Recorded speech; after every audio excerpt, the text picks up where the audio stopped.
सुप्रभात बच्चों, online class में आपका फिर से स्वागत है। तो चलिए आज हम हिंदी निहारिका पाठ्य पुस्तक में पाठ 16 गुलिवर की लिलीपुट यात्रा पाठ का अध्ययन करेंगे। तो सबसे पहले मैं आपको इस पाठ के शब्दों के अर्थ को समझाऊंगी, क्योंकि शब्दों का ज्ञान होना बहुत ही जरूरी है, तभी हमारी भाषा में निखार आता है ना। हमारी भाषा सुदृढ़ होती है और हम कहीं भी अगर बात करते हैं तो हमारी जो भाषा है वो प्रभावशाली बनती है।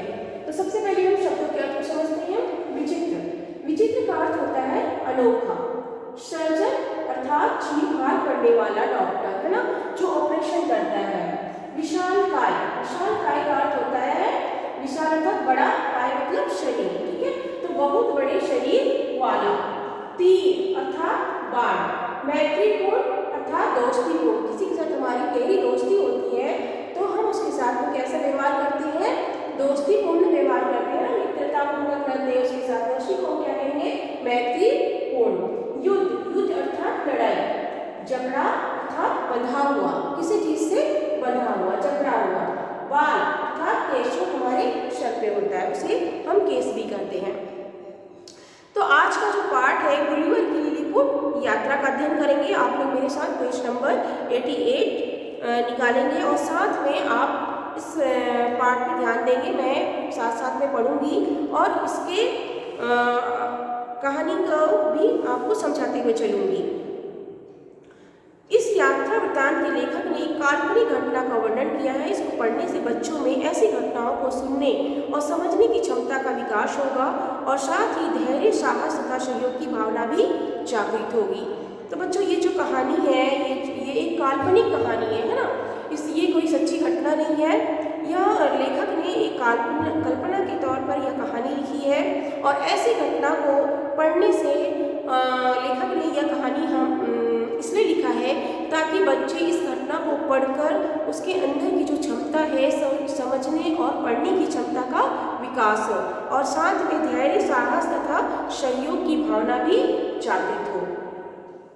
तो प्रसिद्ध लेखक जोनाथन स्विफ्ट ने सन 1726 में गुलिवर की यात्राएं नामक पुस्तक लिखी, जिसे संसार भर के बच्चों ने बहुत पसंद किया। इसमें लेमुएल गुलिवर की विचित्र यात्राओं के वर्णन है।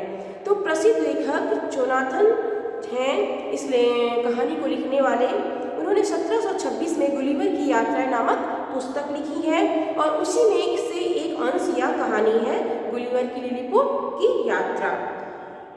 यह जो कहानी है अंग्रेजी में लिखी गई थी और चूंकि इसके जो लेखक हैं जोनाथन स्विफ्ट भी है ना, तो हमें मालूम चलता है कि यह कहानी जो है अंग्रेजी में लिखी गई थी और हिंदी में हम पढ़ रहे हैं। तो गुलिवर की जो लिलीपुट की यात्रा है, गुलिवर एक व्यक्ति है ना, जो कहानी में एक पात्र है, वह लिलीपुट एक स्थान का नाम है जहाँ पे वह यात्रा करते करते वहाँ पे पहुँचा है। तो देखिए जो लिलीपुट है वहाँ के निवासी 6 इंच लंबे हैं, ठीक है, और वह ब्रोडिंग नाग भी जाता है जहाँ के निवासी राक्षसों जैसे लंबाई चौड़ाई वाले हैं। वह एक ऐसी जगह पहुँचता है जहाँ घोड़े की ही पहुँचने की सोच सकते हैं। यहाँ यात्रा का लिलीपुट वाला अंश दिया जा रहा है। तो इस प्रकार से जो गुलिवर है वह हर जगह यात्राओं पे निकलता है। तो यात्रा करते करते एक ऐसी जगह पहुँच जाता है जहाँ पे व्यक्ति सिर्फ 6 इंच का होता है ना, और आगे ऐसी यात्रा भी करता है जहाँ पे व्यक्ति राक्षसों जैसे दिखाई पड़ते हैं लंबाई चौड़ाई में, है ना, और वहाँ पे सिर्फ घोड़े ही पहुँच सकते हैं। तो यह एक काल्पनिक कथा है, कोई सच्ची घटना नहीं है। तो जो लेखक है जोनाथन स्विफ्ट ने गुलिवर की यात्राएं नामक जो पुस्तक लिखी है उसी में से एक अंश है या गुलिवर की लिलीपुट की यात्रा। तो चलिए हम आगे पाठ को समझते हैं। एंटीलोप जहाज पर मैं गुलिवर संजन था। तो यहाँ पे जो एंटीलोप जहाज है, जहाज जो पानी पे यात्रा का साधन होता है उसे हम जहाज कहते हैं, ठीक है। तो वहाँ पे जो गुलिवर था एक सर्जन था, चीरफाड़ करने वाला, ऑपरेशन करने वाला व्यक्ति था जो उस जहाज पर नौकरी करता था। जहाज पर नौकरी करते हुए मैंने कई लंबी लंबी यात्राएं की।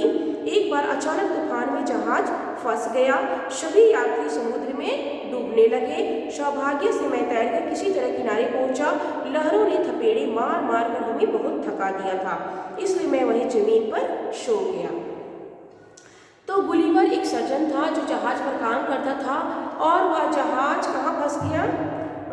तूफानों के बीच में फंस गया और यात्री लोग डूबने लग गए। लेकिन जो गुलिवर था किसी तरह से वह बच के समुद्र के किनारे लहरों की थपेड़े खाते हुए पहुंच जाता है और वहाँ पे थक के जमीन पर ही सो जाता है। जब मेरी नींद खुली तो मैंने अपने आप को पतले पतले धागों से जकड़ा हुआ पाया। कोशिश करने पर भी मैं उठ न सका, क्योंकि धागों से मेरे हाथ पैर बांध दिए गए थे। मेरे बालों को भी, जो लंबे और घने थे, इस तरह से बांधा गया था कि मैं अपना सिर भी ना हिला सकता था।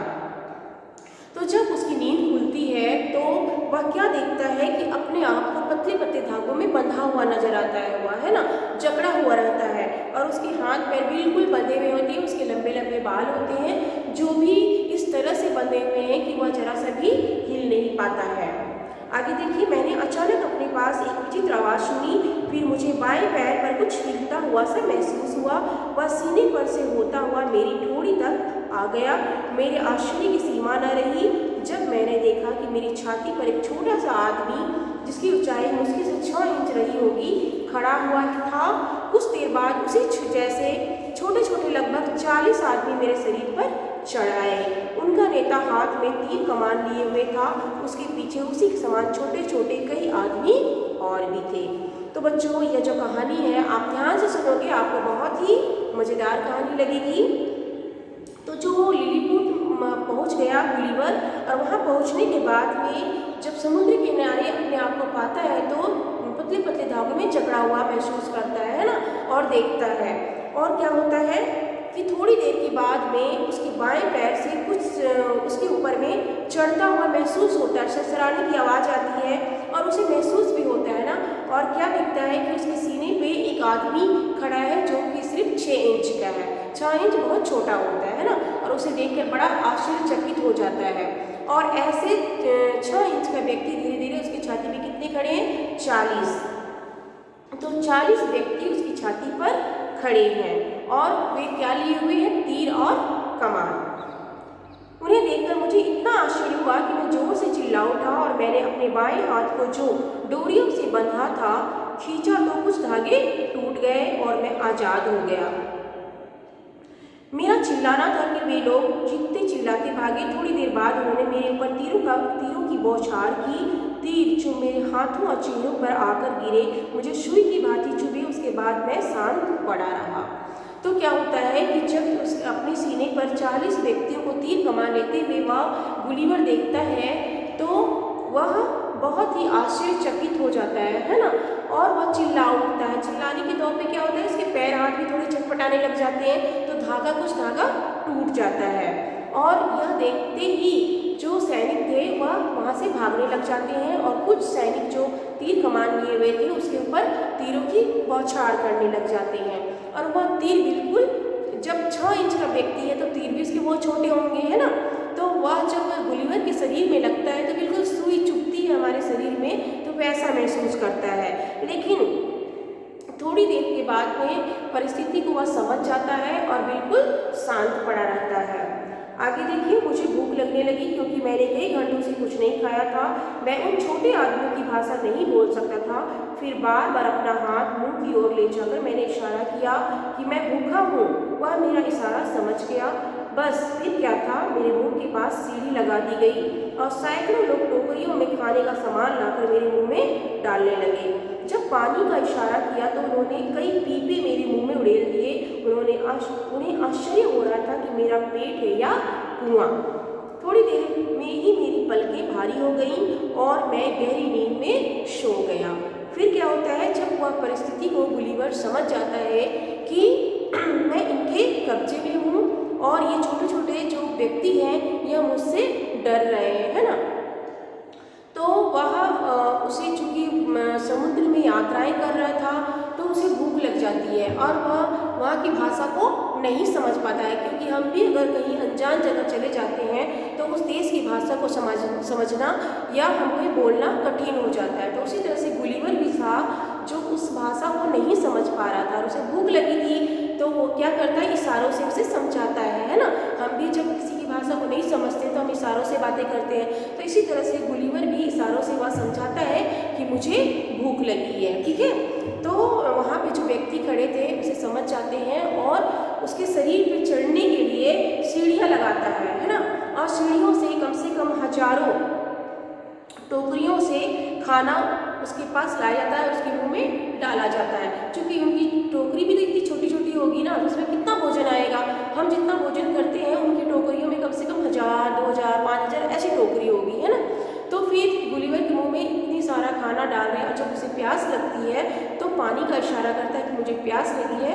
तो कई पीपे, है ना, वे उसके मुंह में डालते हैं। और यह देखकर वहाँ पे जो आसपास जो 6 इंच के व्यक्ति खड़े थे उसे देखकर आश्चर्य होता है कि यह राक्षस है, इसका पेट है या कुआं। आगे देखिए, फिर उसके बाद में जब गुलिवर खाना खाता है तो उसे नींद आ जाती है। हो सकता है कि उसे वहाँ पे जो सैनिक थे खाने में नींद की दवा डाल दी हो, है ना, उसे वश में करने के लिए। तो फिर खाना खाने के बाद में गुलिवर को क्या हो जाती है, नींद आ जाती है। अब आगे देखिए, अब वह स्थान जहाँ मैं सोया पड़ा हुआ था उस देश के मुख्य नगर से आधा मील दूर था। जब उन छोटे आदमियों के राजा ने, जो स्वयं उनकी ही भांति छोटा था, मेरे विषय में सुना तो उसने अपने आदमियों को आदेश दिया कि वे मुझे शीघ्र ही शहर लाए। यह कोई आसान कार्य नहीं था, परंतु वे इसका प्रबंध करने के लिए काफ़ी चतुर थे। फिर क्या होता है कि जब उसे नींद आ जाती है तो जहाँ वह जिस स्थान पे पड़ा था वहाँ से उस देश का मुख्य नगर दूर था, है ना। तो वहाँ पे उसे उस आदमी को लाने के लिए वहाँ का जो राजा था वह आदेश देता है कि उस व्यक्ति को यहाँ पे लाया जाए। तो फिर उसके बाद में जो सैनिक थे उसे वहाँ पे ले जाने की व्यवस्था करने लग जाते हैं। कैसे लेके जाते हैं आगे देखिएगा।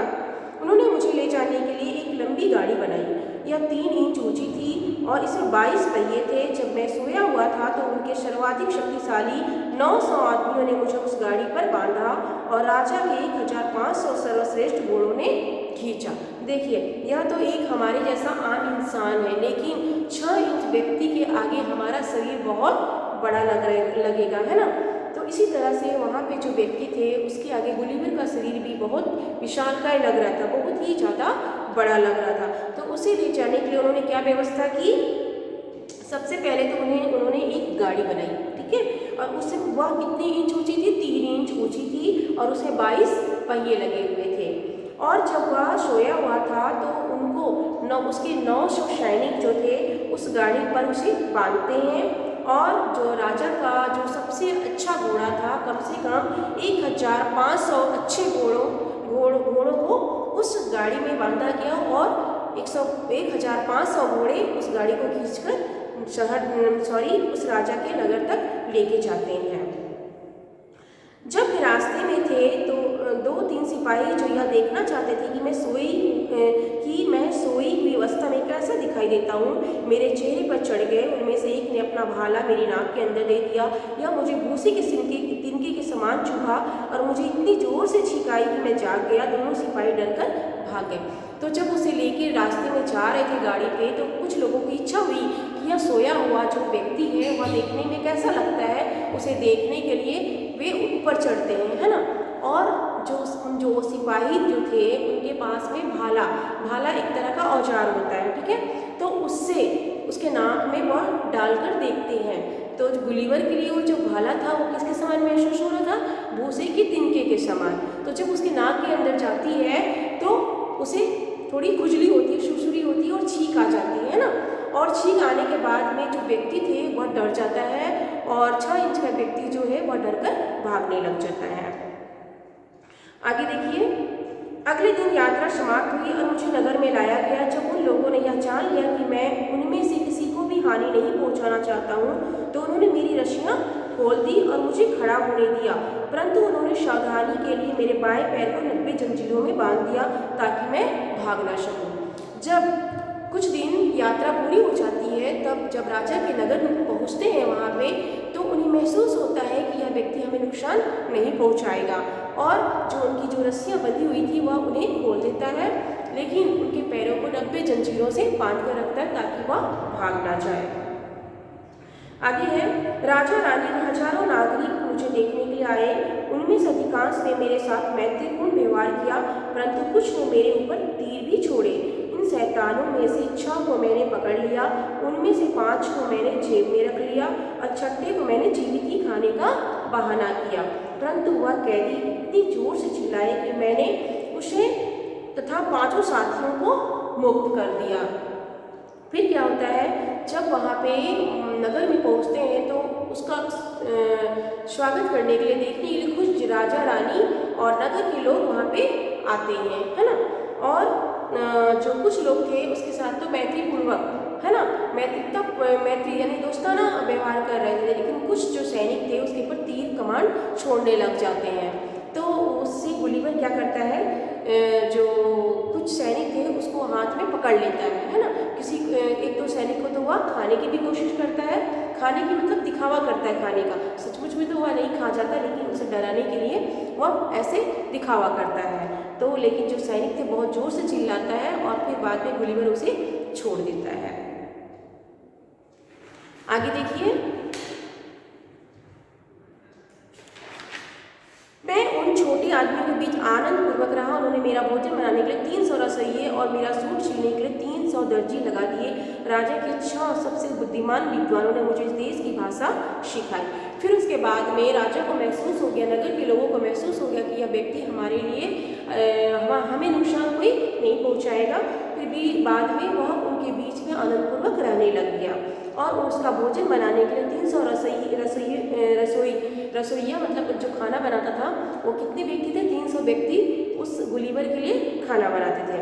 और उसका सूट सिलने के लिए 300 दर्जी लगा दिए थे। और जो राजा के 6 सबसे विद्वान व्यक्ति था उसे अपनी भाषा सिखाने के लिए लगा देते हैं, ताकि वह उसकी भाषा सीख पाए और वह भी भाषा बोलकर जो वहाँ के राजा और अन्य सैनिक हैं उसकी भाषा को समझ सकें। कुछ महीनों बाद कुछ लोग राजा से मेरी शिकायत करने लगे। उन्होंने राजा से कहा, इस विशाल का लालची आदमी से छुटकारा पाना चाहिए, नहीं तो यह हमारा तमाम भोजन खा जाएगा। हमें उससे प्रतिदिन कुछ कम भोजन देना चाहिए ताकि वह दुबला हो जाए और भूखों मर जाए। तो क्या होता है कि जब कुछ दिनों तक वह उनके साथ में रह रहा था, तो कुछ सैनिक उसकी शिकायत करते हैं राजा से कि यह व्यक्ति को कम भोजन देना चाहिए ताकि इसका शरीर दुबला हो जाए, लास्ट में मर जाए, है ना, क्योंकि यह हमारा सारा भोजन खत्म कर देगा। जब मुझे उनकी इस योजना के बारे में पता लगा तो मुझे बहुत दुख हुआ और मुझे अपने घर जाने की इच्छा होने लगी। एक दिन मैंने बादशाह से अपनी मुक्ति के लिए प्रार्थना की। मुझे इन शर्तों पर मुक्त करना स्वीकार किया कि मैं बादशाह की आज्ञा के बिना कहीं आ जा नहीं सकूँगा और किसी देश से युद्ध छिड़ जाने पर मैं लिलीपुट वासियों की सहायता करूँगा। तो जब गुलिवर को मालूम चलता है कि इनकी यह नीति है कि मुझे खाना कम देंगे धीरे धीरे और मुझे मारना चाहते हैं, तो उसे बहुत ही दुख होता है ना।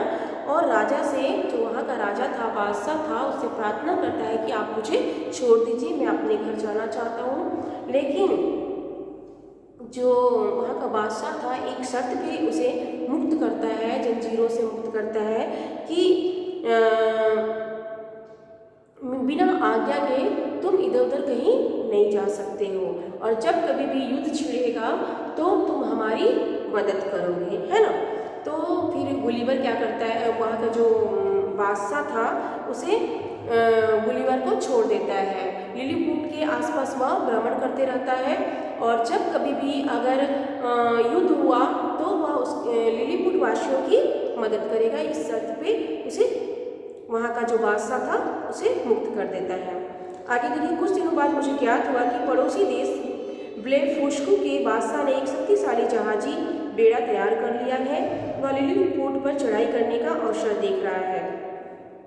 तो जब वह लिलीपुट में रह रहा था गुलिवर, तो उसे मालूम चलता है कि जो उसका पड़ोसी देश है, जैसे हमारे घर के आसपास के जो मकान बने हुए होते हैं उसे हम पड़ोसी कहते हैं, ठीक है। तो इसी प्रकार जो हमारे देश के पास में जो देश होते हैं उसे हम पड़ोसी राज्य कहते हैं, ठीक है। तो उसी तरह से वहाँ पे जो पड़ोसी देश कहते हैं, पड़ोसी जो देश था ब्लेफोस्कू, तो वह उस लिलीपुट पर आक्रमण करना चाहता था। तो उसे मालूम चल जाता है गुलिवर को कि लिलीपुट पर यहाँ का जो बादशाह है वह आक्रमण करना चाहता है तो वह उसकी मदद करने के लिए तैयार हो जाता है।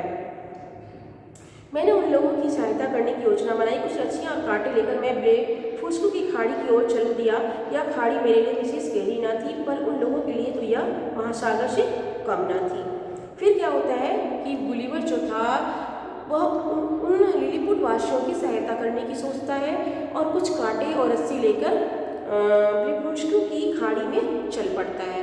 चूँकि जो ब्लेफुस्कू का जो खाड़ी था वह बिल्कुल गुलिवर के लिए छोटा और कोई नदी या छोटी नदी या तालाब सा महसूस हो रहा था, लेकिन जो लिलीपुट वासी थे उनके लिए तो वह बहुत बड़ा महासागर लगता था, है ना। तो आगे देखिए, मैंने खाड़ी में घुसकर सब जहाज़ों को कांटों में फंसा लिया और उन्हें खींचता खींचता लिलीपुट की ओर चल दिया।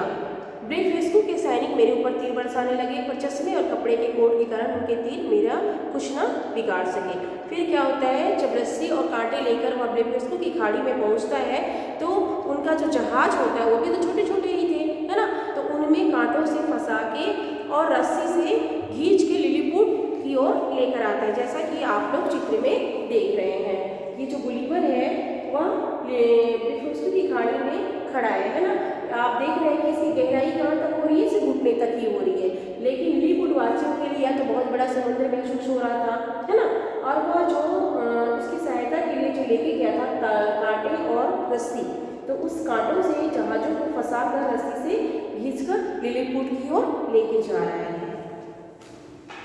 और यह देखकर ब्लेफुस्कू के जो सैनिक थे उसके ऊपर में तीर छोड़ने लग जाते हैं, और वह तीर जो है वह सुई की भांति होती है, जो कि गुलिवर कोट और चमड़े का कोट और चश्मा पहना हुआ होता है ना, तो उससे कोई नुकसान नहीं पहुंचता है। ब्लेफुस्कू के जहाज़ों को खींचकर जब मैं लिलीपुट की खाड़ी में ले गया तो वहाँ के बादशाह और लोगों ने प्रसन्नता से उछल उछल कर मेरा स्वागत किया। मैंने आवाज़ लगाई, लिलीपुट के राजा की जय हो, जय। सारी प्रजा ने एक स्वर में कहा, लिलीपुट के राजा की जय। फिर जब वहाँ से गुलिवर उन जहाज़ों और जहाज़ में लदे जो ब्लेफुस्कू के सैनिक थे उनको जब वो खींच कर लेकर आ रहा था तो लिलीपुट के जो वासी थे बहुत ही प्रसन्न हो जाते हैं, और लिलीपुट पहुँचते ही गुलिवर वहाँ के राजा की जयकार करने लग जाता है, और प्रजा लोग जो सैनिक लोग थे एक साथ उसकी जयकार करते हैं कि लिलीपुट के राजा की जय हो। कुछ दिन बाद मैंने राजा से आज्ञा मांगी। राजा ने सहर्ष हाँ कहा। एक दिन मैं लिलीपुट की खाड़ी के किनारे घूमता घूमता दूर जा निकला। वहाँ मुझे पानी में एक बड़ा तख्ता तैरता दिखाई दिया। फिर क्या होता है कि जब कुछ दिन बीत जाते हैं तो वहाँ का जो राजा था लिलीपुट का, उससे गुलिवर अपनी मुक्ति के लिए प्रार्थना करता है और राजा तैयार हो जाता है ना, और वहाँ से आगे बढ़ने लग जाता है। और जैसे ही लिलीपुट की खाड़ी के किनारे किनारे वह पहुँचता है तो उसे एक बड़ा तख्ता दिखाई पड़ता है ना। ध्यान से देखने पर ज्ञात हुआ कि वह एक उल्टी नाव थी। उसे देखकर मैं खुशी से नाच उठा। वह नाव नहीं, मेरी आशाओं की ज्योति थी। तो जब वह तख्ता क्या था, एक उल्टा जो नाव था ना वह पलट गया था, तो उसे देखता है कि यह क्या है, एक नाव है, और वह बहुत ही खुश हो जाता है क्योंकि उसे अपने देश जाने का रास्ता मिल जाता है। आप भी कहीं अगर बाहर होते हो, जब आप अपने घर अपने देश आते हो तो आपको बहुत खुशी होती है ना। तो इसी प्रकार से गुलिवर को भी बहुत ही ज़्यादा खुशी होने लग जाती है। उसे आशा की ज्योति की आशा नजर आती है कि मैं अपने घर पहुंच सकता हूँ। कुछ दिनों बाद मेरे लिए बादशाह ने बहुत सी भोजन सामग्री मेरे नाव पर लदवा दी। सौभाग्य से रास्ते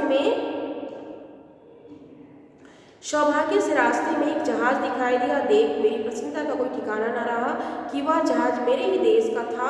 जहाज के नाविकों ने मुझे ऊपर ले लिया। तो जो गुलिवर है उसे एक आशा की, अपने घर पहुंचने की आशा की ज्योति नजर आती है। किसके रूप में, एक नाव के रूप में, है ना। और वह उस नाव में चढ़ता है और यात्रा करते करते समुद्र में उसे नाव दिखाई पड़ता है, जो कि वह जहाज दिखाई पड़ता है जो अपने ही देश का था, और उसे देखकर बड़ा ही खुश होता है और उस जहाज पे सवार होकर वह अपने देश को पहुंच जाता है। तो बच्चों यह चैप्टर आज आपका समाप्त होता है। इस चैप्टर से हमें, इस पाठ से हमें यही सीखने को मिलता है कि हमें कभी भी मुसीबत में घबराना नहीं चाहिए, धैर्य से काम लेना चाहिए, क्योंकि अगर हम अपनी बुद्धि, विवेक से और धैर्य से काम लेंगे तो बड़ी से बड़ी कठिनाइयों से हम निकल जाएंगे। धन्यवाद।